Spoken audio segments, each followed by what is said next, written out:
You're all very welcome to join us for January's History Club.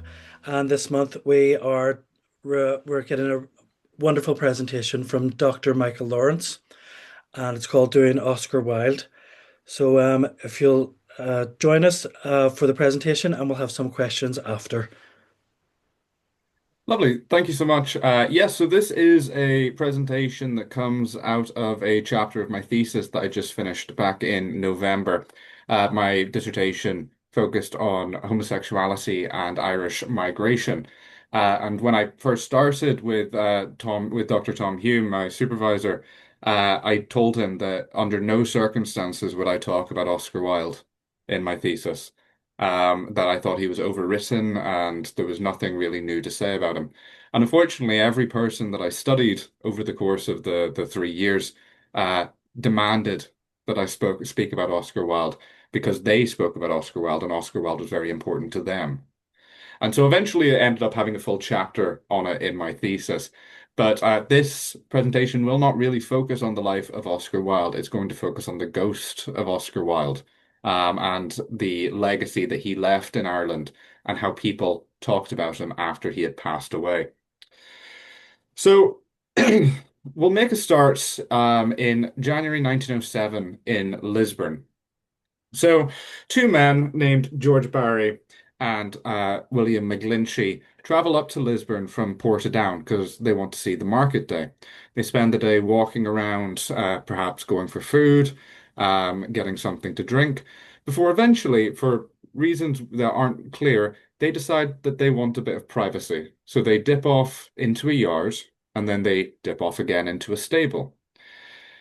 When they walk into the stable, they're surprised when they find two other men there. They find the 27-year-old farm labourer, Jacob Harrison, and the 43-year-old weaver, John Dodds.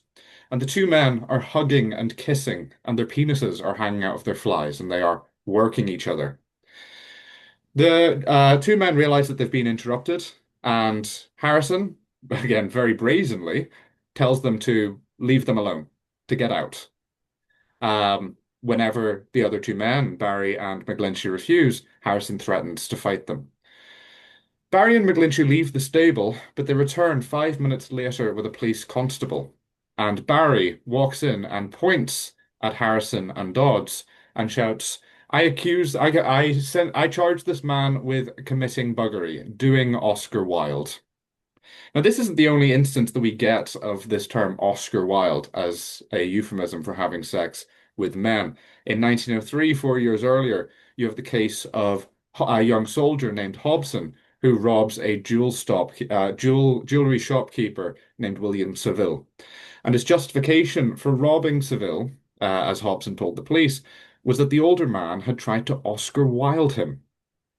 So what we see here is a clear connection between Oscar Wilde and sex between men.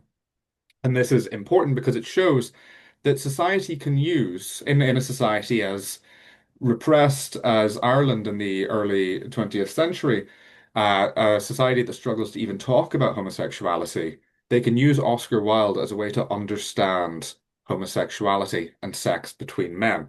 The two become synonymous. Um, as I said, I'm not really going to talk about Oscar Wilde, but I'm going to provide some brief context behind sort of why he is important in this regard. So he was born in 1854 in Dublin, and over the course of his life became renowned as a wit, a playwright, novelist, and a general celebrity. He was born to Speranza, the Republican poet, and a wealthy doctor from Dublin. And his wealthy background allowed him to be educated at Portora in Enniskillen, where he found a love of ancient Greece and classics. And then again at Trinity College Dublin, where he studied under the tutelage of the famous classicist John Pentland Mahaffy. And finally to Magdalen College, Oxford, where he studied with Walter Pater and John Ruskin. At Oxford, he discovers a few different things. He discovers Oxford Hellenism, which is a term coined by Linda Dowling to talk about how students at Oxford could read Plato and Socrates, and through their readings, find an expression for their same-sex desires. from ancient Greece. But he also found aestheticism, an artistic movement that focused on beauty, and the beauty of art and the beauty of everything in the world, which he later helped morph into decadence, the idea of excess and lies and artifice and decay, all of the themes that Oscar Wilde kept throughout his life. He was able to use all three of these artistic movements, blending them together to voice his love of men.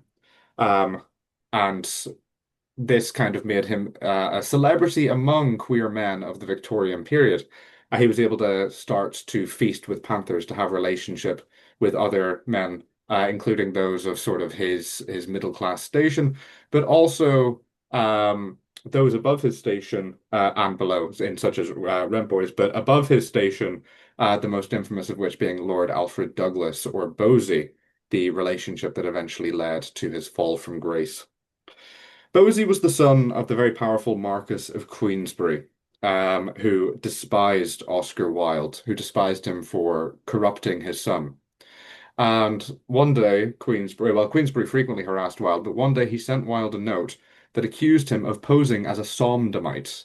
Queensberry was also famously nearly illiterate and couldn't spell. Wilde, in response to this, launched a libel suit. But the problem with libel is that if you want to succeed at it, it has to be false. And it wasn't false. And the courts, with the skilled prosecution of Edward Carson, eventually found that Oscar Wilde was indeed a sodomite, as the term goes. He was guilty of sodomy, or gross indecency, sorry. He was guilty of gross indecency, and sentenced him to 2 years hard labor in Reading jail.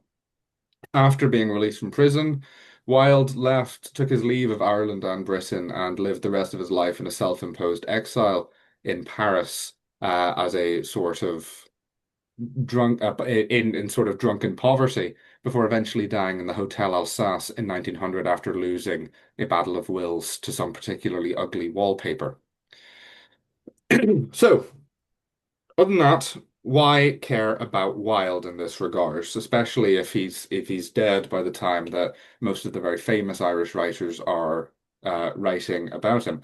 Well, because Ireland in the 20th century was under the control of what Tom Inglis calls a moral monopoly. That's the moral monopoly of the Catholic Church, although Tom Hume has also proven quite persuasively that there was a similar monopoly in the North under the Protestant churches. This moral monopoly had a strict control over what could and could not be acceptable public discourse, what could and could not be talked about in public. And anything with regards to non-traditional, non-procreative sex was under that monopoly. It was verboten. It wasn't really talked about. That included sexual deviancy under any form, including homosexuality. And so people struggled to find words to apply to homosexuality. Elsewhere in Europe and in America, you have the field of psychiatry emerging and sexology with figures such as Sigmund Freud, Magnus Hirschfeld, Marc-André Raffalovich, and George W. Henry, for just to name a few. But as Brendan Kelly has argued, that field of psychiatry struggled immensely in Ireland. The churches did not approve of psychiatry. They saw it as a sort of clinical alternative to confession. And so psychiatry struggled in Ireland, and thus this same medical model of homosexuality that we see elsewhere in the 20th century doesn't emerge in Ireland. In a situation like that, in a circumstance where everything is kind of overwhelmed by silence, metaphors become incredibly important. It's incredibly important for people to be able to identify themselves in comparison to someone else. Maybe a young Irishman would not know really what homosexuality means. They wouldn't really have been too familiar with the term, but they could say, "Well, I'm like Oscar Wilde," and that in their own way helps them come to terms with their sexuality, as it were. Um, so today I'm going to look at how a few queer Irish writers engaged with Wilde as a metaphor. That is to say, to what extent were they like Wilde? And what we can kind of see with that, and we see when we examine that, is that Wilde's memory was not stagnant. Wilde's memory changed rapidly over the 20th century in response to social trends and problems in Ireland. And I'll get into that later on in the presentation. So the first man that I want to talk about today is Forrest Reid. Um, Forrest Reid was born in 1875 in Belfast into a middle class family. His father was a felt factory manager, I believe. Um, but that middle class background allowed him to be educated at the Belfast Academical Institution, again, introducing him into ancient Greek literature. And this is a theme that we'll see throughout the presentation of ancient Greece. Uh, Reed described himself throughout his life as an apostate. That's like a heretic, a someone who is outside of the bounds of respectable society, and he calls himself this, even though he was quite well respected in Belfast. And the reason for that is that despite being raised in a Protestant family, Reed despised Christianity. Instead, Reed's entire personal philosophy was ancient Greek in nature. It was lifted from Socrates and Plato. And that's because Reed said that in the readings of Plato and Socrates, he found an expression of dreams and of desires and of, I'm paraphrasing here because I can't remember the exact verbiage of the quote, of dreams and desires and hopes that he could not give voice to otherwise. And that's a pretty clear inference that what he's talking about there is that allowed him to express his same-sex desire, his desire for other boys as he's growing up. Um, so yes, he reads Socrates. He throws himself into it head first. He gets a bust of Socrates in his bedroom. He will read anything he can get his hands on with ancient Greek literature, even to the point where it's being a detriment to his other grades, and he is being sort of tried to encourage to read less ancient Greek stuff and read the rest of his course material. Um, but yes, so in this sort of Hellenism, he kind of awakens his own sexuality. He realizes that he has a sexual and romantic preference for men, much like what happened to Oscar Wilde in Trinity and in Oxford. So that would lead you to think that Forrest Reid had a very strong affinity with Wilde. Sorry, is my camera doing something very strange right now? Yeah. Um, okay, well, Just flickering. fair enough. We'll all be very brave and deal with it. Um, so, you might think that he has a very strong affinity with Wilde, but in reality, what we see with Reid is a disaffinity with Wilde, a dislike of Wilde, and a distrust of Wilde. So, Reid's first reference to Wilde comes in his first autobiography, Apostate, which is about his life as a child and a teenager. And he says here, he's talking from the perspective of being in the Linen Hall Library. And he looks out and he says, and I'll read it. And here one summer afternoon, just outside of the tall iron gates, I beheld my first celebrity. Not that I knew him to be celebrated, but I could see for myself that his appearance was remarkable. I had been taught that it was rude to stare, but on this occasion, though I was with my mother, I could not help but staring, and even feeling I was intended to do so. He was, my mother told me, a Mr. Oscar Wilde, and she added, by way of explanation, I suppose, that he was an aesthetic like Bunthorne in Patience. So this short childhood anecdote that Reid is sharing here is ridiculing Oscar Wilde. Patience was an English opera that was created specifically to make fun of Oscar Wilde and the decadent and the aesthetic movements. It paints them as ridiculous, as morally depraved, and as quintessentially un-Hellenistic, unrespectable.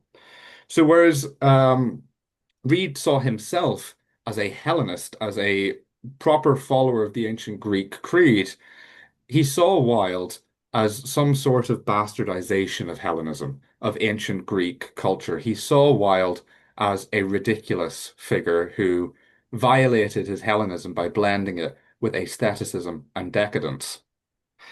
And this was legible enough to contemporary sources at the time. You have contemporary newspapers who kind of highlight this little jab that Reid makes in the voice of his mother and calls it the best shot in the day.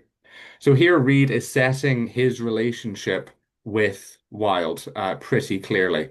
He is highlighting that he does not particularly respect Wilde. Um, right. There's one other reference to Wilde over the course of, oh, sorry about that, over the sort of course of his autobiographies. And that is when Reed later goes to Christ's College in Cambridge um, to study medieval languages and literature. He he's following this Wilde trajectory. He's doing the same thing Wilde did. He's getting an education in Ireland and then leaving to go to one of the old English colleges. Perhaps he even thinks that he can do Wilde better than Wilde. He thinks that if he follows the same trajectory as Wilde, he will be able to study under the same sort of Hellenistic principles as he could, but he wouldn't get perverted by it. He wouldn't become an aesthete or a decadent. He's relatively disappointed when he kind of gets there and realizes that that old style of Hellenism isn't in Oxford or Cambridge anymore, and what's left is aestheticism and decadence. That's while there, he meets Ronald Furbank. Furbank was almost more Oscar Wilde than Oscar Wilde. He was fascinated by the Irish playwright and sort of modeled himself entirely after him. His rooms at the college were filled with Oscar Wilde memorabilia. He imitated him in speech. He only really wanted to talk about Oscar Wilde. And so when Furbank finds out that Reed is studying in Cambridge, he kind of becomes a little bit intrigued by him because here is an older Irishman with a fascination with ancient Greece who's already published. Um, and so he invites Reed over for dinner. Perhaps he intends to sort of wow Reed and try and learn a little bit more about ancient Greece in that classical Greek style. But Reed is profoundly disappointed with Furbank, to the point of dislike and unnerving. He talks about sitting in a chair as Furbank lounges on a rug in his dorm room and smokes drugged cigarettes, imitating Oscar Wilde and acting as a decadent of the school of Oscar Wilde. And he says that it was so unnerving that he wouldn't have been surprised if Dorian Gray had popped in for a visit. Um, and so, in many ways, I feel bad for Furbank here because you get the impression that Furbank was just a chronically shy person who tried to in my impression, tried to overcome that by imitating Oscar Wilde. And here he finds this older man who takes an interest in, and suddenly he doesn't realize the old man hates Oscar Wilde. And so Reed kind of leaves Furbank. They don't stay in touch. Yeah, so Reed went back to Ireland. He stayed there for the rest of his life as a provincial author. He really only ever wrote books in the sort of rest of his life about Ulster boyhood, and sort of the and vague inferences to ancient Greece. Um, but uh, you can still see sort of wild-shaped silences, as Rebecca Ann Barr terms them, in Reed's work. And the most kind of clear that you can see this in is in Peter Waring, a 1937 novel and one of Reed's most autobiographical in nature. It is pretty clear that Peter Waring, the titular character, is a stand-in for a younger Reed. Um, so the story is a coming of age story that's set in the countryside of County Down, and it kind of juxtaposes Peter Waring's experiences as a lonely kid in a rural countryside, and whenever he goes to the Belfast Academical Institution to study. Um, and you can really see a Wildean figure here. In the form of, well, so Peter Waring is quite friendly with a very wealthy old lady who lives near him.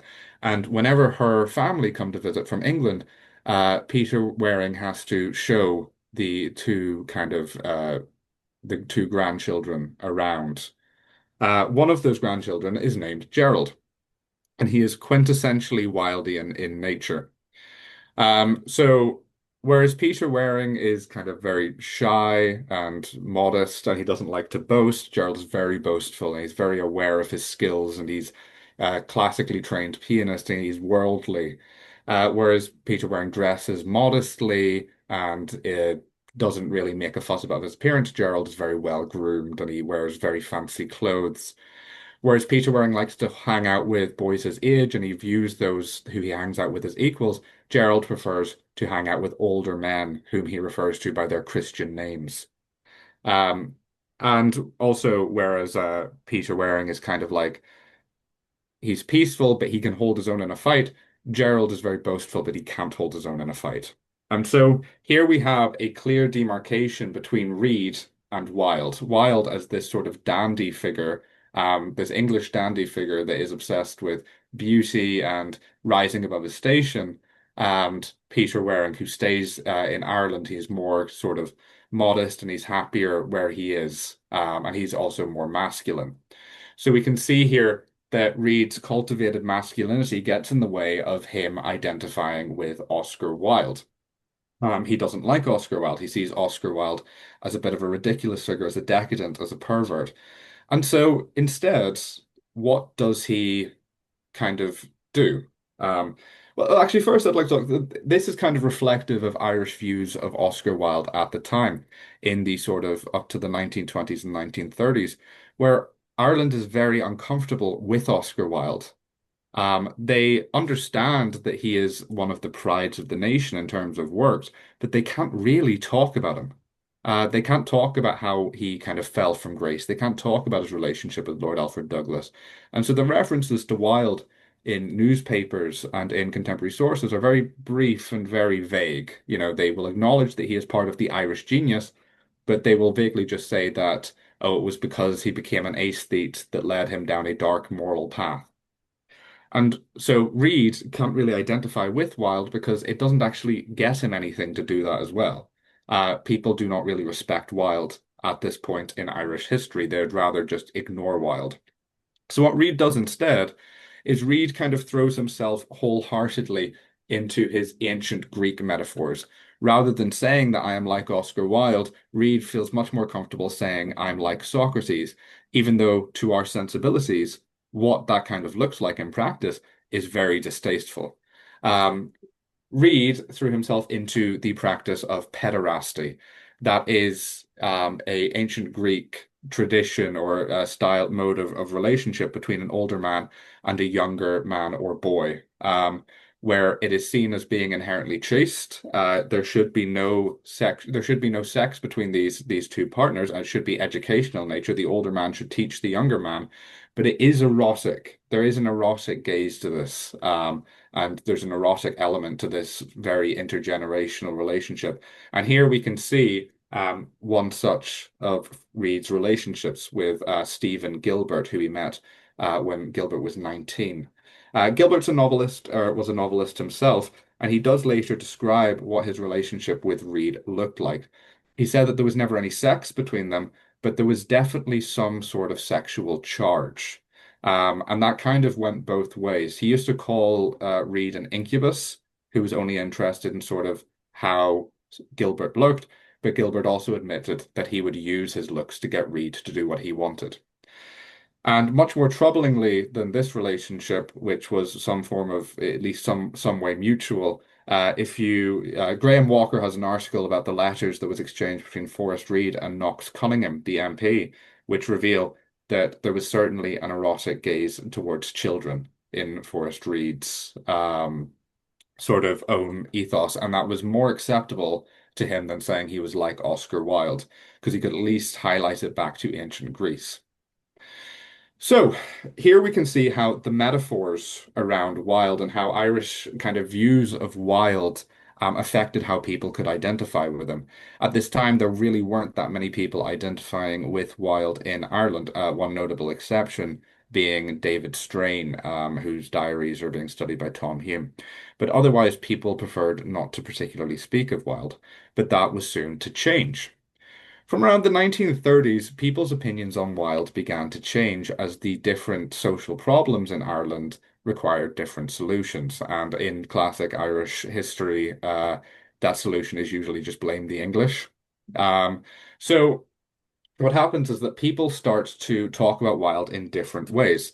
In 1937, the Trinity College Dublin's Philosophical Society provided a revaluation of Oscar Wilde in one of their debates, where they land on the conclusion that Oscar Wilde, much like the Titanic, was fine when he left Ireland. It was at Trinity. He was well behaved, he was masculine, he was sensible. But when he went to Oxford, it was when he began to indulge in sort of in dandy dress and femininity, and eventually the implication is homosexuality. That's a sort of line that a lot of the sympathetic biographers of Wilde in the 1940s and 50s kind of follow with.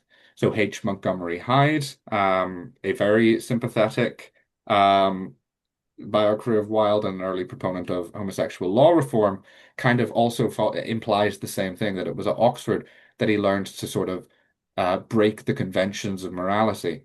And then later, Patrick Byrne, in the biography of the Wilde family, also implied that it was there that he fell into bad company, both intellectually and physically. It's not true in any way, shape, or form. I mean, the sources would indicate that Wilde was kind of acting as the way Wilde did in Dublin, but it was a lot more comfortable now for people to say, well, no, he was fine in Dublin. He was fine when he was here, and he would have been fine if he stayed here. It was when he left to go to England, they corrupted him. Again, much like the Titanic, built by Irishmen, sunk by an Englishman, as the saying goes. Um, so we have this new discourse that can be used to justify Oscar Wilde as a sympathetic figure, even a rebellious figure, someone who was brought down by English Puritanism. Whereas in Ireland, he would have been fine because he would have never even given into it in the first place. And there's a particular figure who helps with the reclamation, the rehabilitation of Wilde's image, and that's Micheál MacLiammóir, a theatrical impresario who kind of arrives in Dublin in 1920, in I think 1928, and sets up the Gate Theatre with his life partner, Hilton Edwards. Uh, he is obsessed with Wilde. He was the first person to do a stage production of Salome in Ireland since Wilde's death, I believe. Don't quote me on that. But he also later in 1960 launched his own kind of play, The Importance of Being Oscar. So he was deeply, deeply influenced by Oscar Wilde. Um, and in the 1950s, he decides that he is going to do something about it. He doesn't like that in Ireland there's no plaque to commemorate Oscar Wilde, whereas there was in London. And he wanted to put a plaque up on his family home in Westland Row. Um, so he was told that this would have to be done by private money, that they would have to fund it themselves, and so he launches his own drive to try and get people to fund it, and that in itself creates a bit of controversy. People start weighing in on whether or not they think Oscar Wilde deserves a plaque in Dublin. Some people say that he didn't, and it's very rarely they don't really imply that he didn't deserve it because he had sex with men. What they imply is that he didn't deserve it because he left us to go to England. Um, in one article, it says that Wilde was made completely déraciné. That's to be he was made un-Irish by the fact that he went to England and he severed ties with Ireland, which isn't necessarily true. He didn't, but that's what people were saying. Some others said that if he had done anything that could make him seem like an Irish patriot, they might have been able to give him a sign, but they didn't agree with him. But more people did think he deserved a sign. More people did think there was something quintessentially Irish about Oscar Wilde. I think that's because of the work of Micheál MacLiammóir. At the eventual erection of the sign in 1954, MacLiammóir gave a speech where he highlighted the Irishness of Oscar Wilde's character, and he applies nearly every Irish stereotype to the man. Sort of fatalism, cynicism, good humor, generosity, frugality. Again, these don't always make sense. And he highlights that Oscar Wilde had to leave because if he hadn't, then he would never have been able to make it as a writer. But he also said that if Oscar Wilde was here now, he would have been one of the founding members of the Irish Academy of Letters. And so Oscar Wilde is being rehabilitated into Irish culture now. It is now respectable to be like Oscar Wilde. as long as you know what you're referring to. He's not just a figure of sort of a sympathetic figure who was corrupted by the English, but he's a rebellious figure. He's that Irish rebel archetype that emerges in the 20th century, who's very comfortable. And so people can now benefit from a rehabilitated image of Wilde. People are a lot more comfortable saying that they are like Oscar Wilde. And one such person was Brendan Behan, the best band in the land. So Behan benefited a lot more from this renewed kind of aspect of Oscar Wilde, this idea that you can be like Oscar Wilde and be a rebel. And so in his literary career that kind of begins in the 1950s in earnest, he makes comparison after comparison between himself and Wilde, and we're going to look at a couple of those.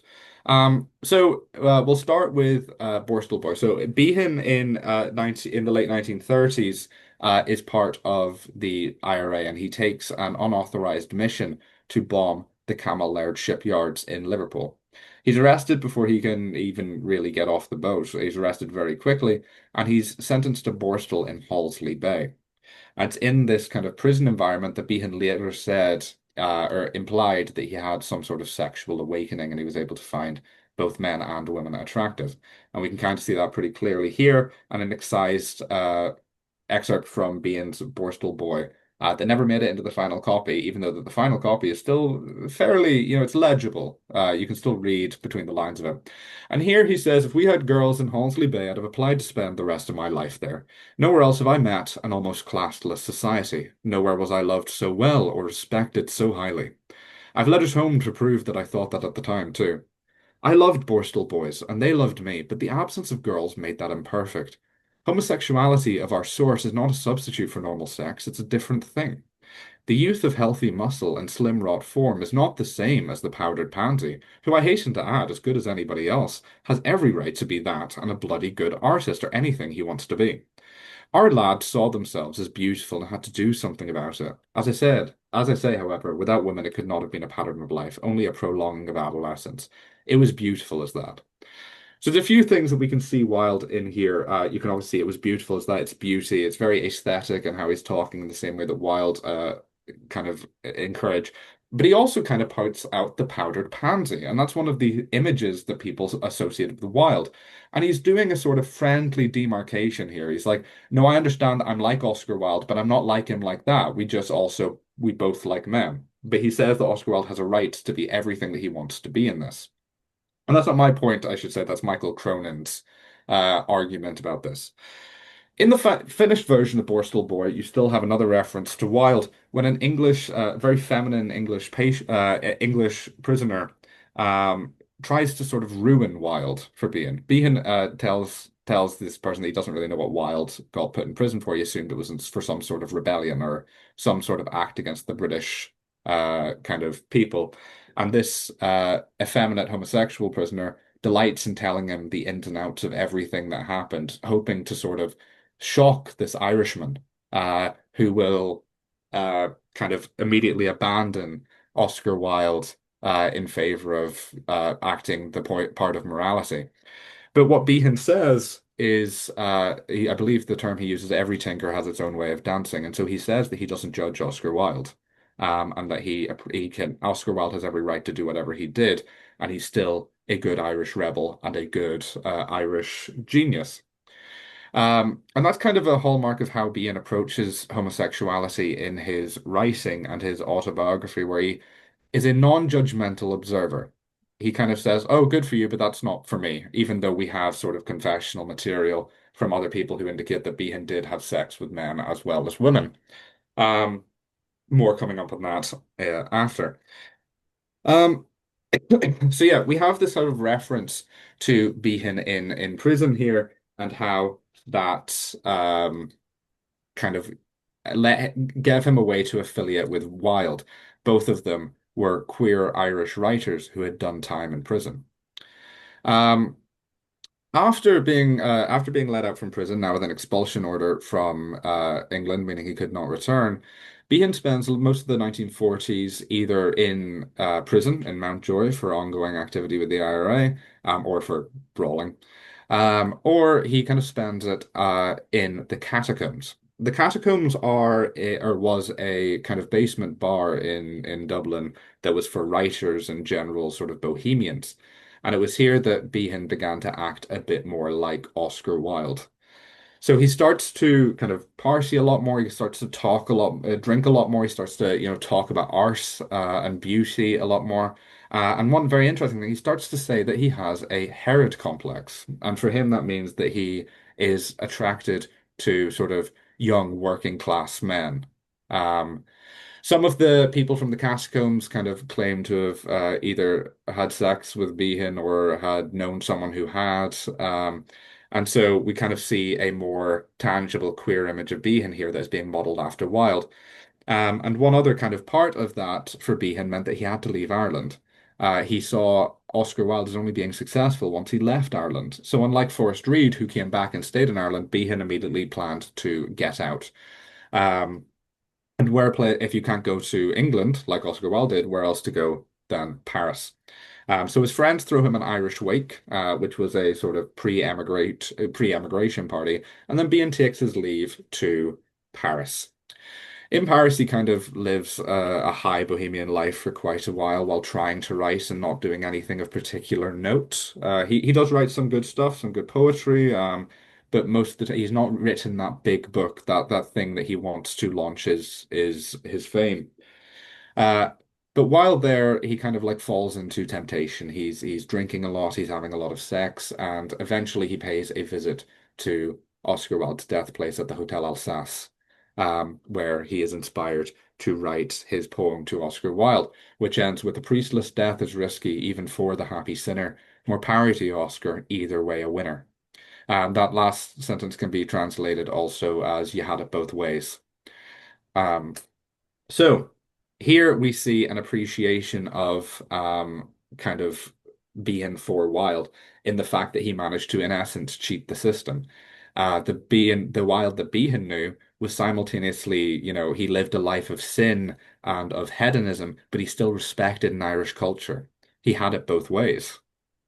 Um, Whereas Behan, I don't think at this point is convinced that he can have it both ways. Michael G. Cronin has talked about this as a way to laugh away a comparison with Wilde, not as a sort of a rebel and a happy sinner, whatever that might mean, but as a drunken Irishman in another city who can't write anything. And so he begins to become very panicked about his status as a writer. He hasn't written that big thing yet, and so he sees himself like Oscar Wilde at the end of Wilde's kind of life of not being able to write anything. Um, but he needn't worry because in 1954, Behan managed to complete and publish The Querfella, which in itself pays some homage to Oscar Wilde through the figure of the other fella in this, who's a very kind of obvious Oscar Wilde stand-in and is used to point out the hypocrisy of Irish society in that the scene goes that a murderer and homosexual are being put in prison at the same time. And one of them comes into the cell with an older prisoner. He says, "Are you the murderer or the homosexual?" And he says, "I'm the murderer." And he says, "Thank God." And so we kind of have that reference to Wilde to the queer in prison. And that kind of launches Behan's literary career and allows him to sort of cement himself a bit more as an author. So he has the Queer Fella out now, 1954, but he also has Borstal Boy in 1968 and The Hostage in 1968.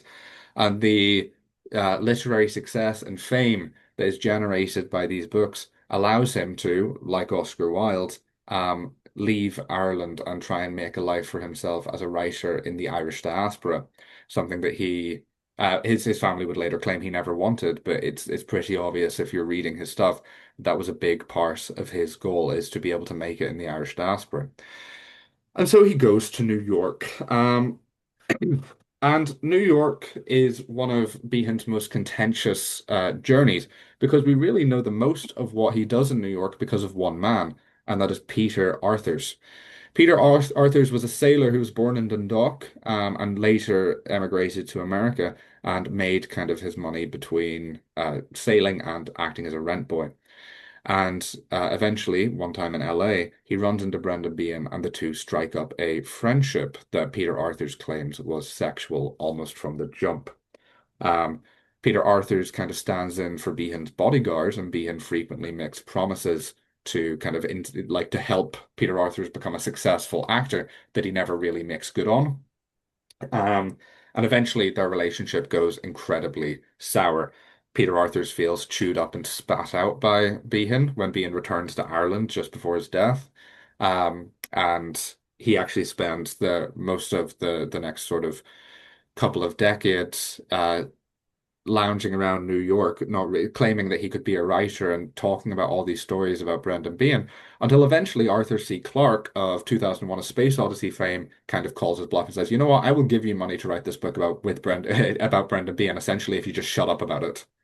And so this book is written. You have to take everything that's said with a grain of salt in it because the image of Brendan Behan that is painted in this book is pretty ugly. It kind of paints him as a uh, someone whose alcoholism has led them to become violent, who beats someone who beats his wife, someone who is a pedophile who cannot be trusted around children. Peter Arthurs frequently has to pull Brendan Behan away from children in this, and so it would be remarkable if everything that Peter Arthur says is true and Brendan Behan still had the fame that he did.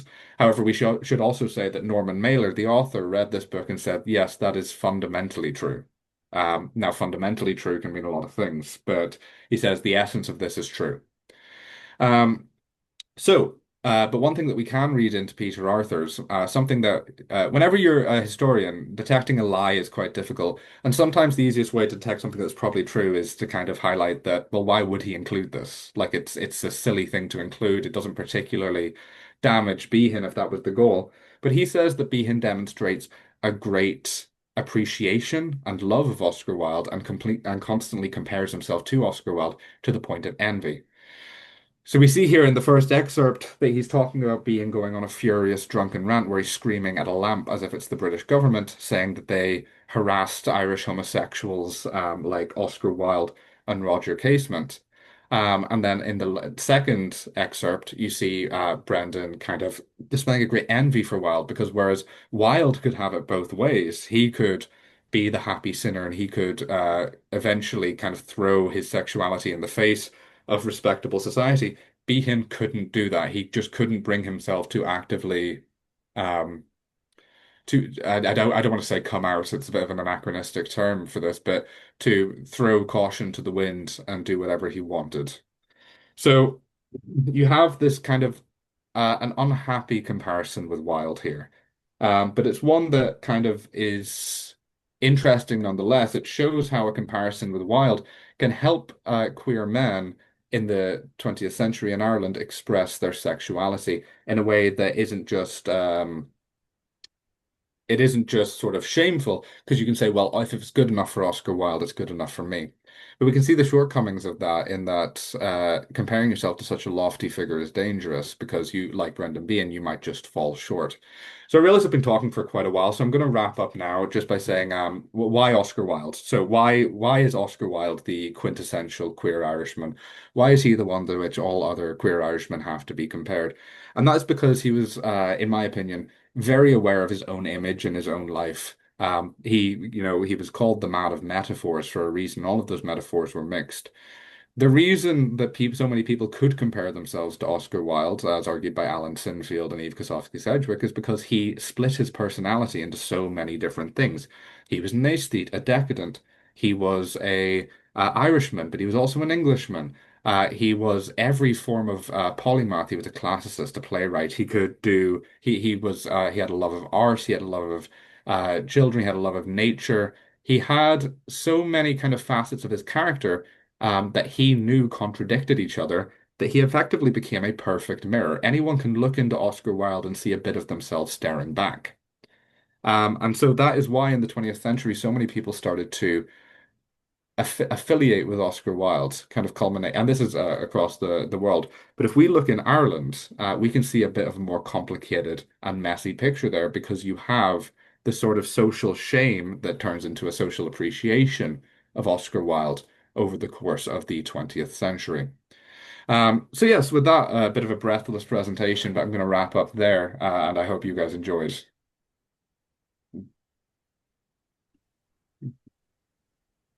Thank you so much, Michael. That was absolutely fascinating, and the detail, absolutely brilliant. Does anybody have any questions? Yes, sorry, I do. Of course. I just noticed there, I forget what slide it was. Somebody had said about Roger Casement being gay or something. Was he gay? Or Well, he was he not? certainly, I'm not going to say certainly, but we have no reason to believe that he didn't have sex with men. In his black diaries that were seized by the British government, he kind of recounts sexual exploits with men across the sort of duration of his traveling life, and that's in Dublin and Paris, anywhere he is. Now, he never uses the word homosexual. He never indicates that he really thinks much about his own sort of sexual exploits. And he certainly never talks about Oscar Wilde. But when these were released, it caused a massive sort of fury in the Irish press in the 1930s, where people were saying that it was a hoax. Now, historians have pored over these diaries, and the vast majority of us who managed to look at them arrive at the conclusion that they are genuine. Um, if it is someone who is if they are forgeries, they were done by perhaps the most skilled forger in history. So yes, he was well, he had sex with men. That is what we do know. Okay, no, the reason why I ask is somebody had told me that his family wasn't happy with that. But then I suppose when I think about it, like, my family wouldn't be happy with me being gay. So I mean, No one wants to read about Grandad with their pants around his ankles, I'm afraid. Unfortunately, we have a sort of Ooh, duty when it wouldn't comes want to to think about it history. either. Um, but yes, I'm afraid we have a duty to history here. Well, That was Okay, thank you. absolutely great. I feel the same way as Claire. Absolutely fabulous presentation, by the way, Michael. Thank you. Great subject matter as well. And you know something, and I'm listening to you about how, how strong Oscar Wilde was about accepting himself and identifying himself, his own character. And I honestly can't believe how much I have in common with Oscar Wilde and the different traits of character he actually had. Is it an Irish thing? Maybe it is, but I thoroughly okay. There was lots of names there and lots of books and everything else, and what I would like to do a study I love reading books. How would you advise me, or what would you advise me to read first of all? I see a number of books here, and Forest Reed, and then I've got Boris the Boys, and there's so Mhm. many books here. How would you tell me? What would you advise me to start? So if you would like to read, if it's to read Oh, about there you someone are. wild, yeah, I mean, there's a few books that I can definitely recommend. If you want to learn about Wilde, the kind of tried and tested one is still Richard Ellmann's Oscar Wilde. It is the long-standing best biography of Oscar Wilde. An amazing piece of work and kind of appreciated by all historians, kind of the detail he gets. Forrest Reed, I think if you want to actually read some of Yeah, Forrest Reed's fiction, Peter Waring would be the sort of for yeah. me Got the that written sort down of here. the most interesting of them. And Mm-hmm. Okay. Behan, I mean, to be honest, all of Behan's kind of like major books are entertaining at least. Now you're reading them and you know that he's talking bullshit. You know that he's lying, Peter. Okay. You're still Okay. entertained. Um, I would say Borstal Boy is really good. I also Yeah, really enjoyed The Hostage, which The is a book that Hostage, so Behan kind of experiments with the hostage a bit. He again, I 1968. said in the presentation that he wants to make a career in the Irish diaspora, and so The Yeah. Hostage, which is a translation of his earlier Irish language play Anne Gill, um, he's writing for what he thinks is a very bawdy and sexual London audience.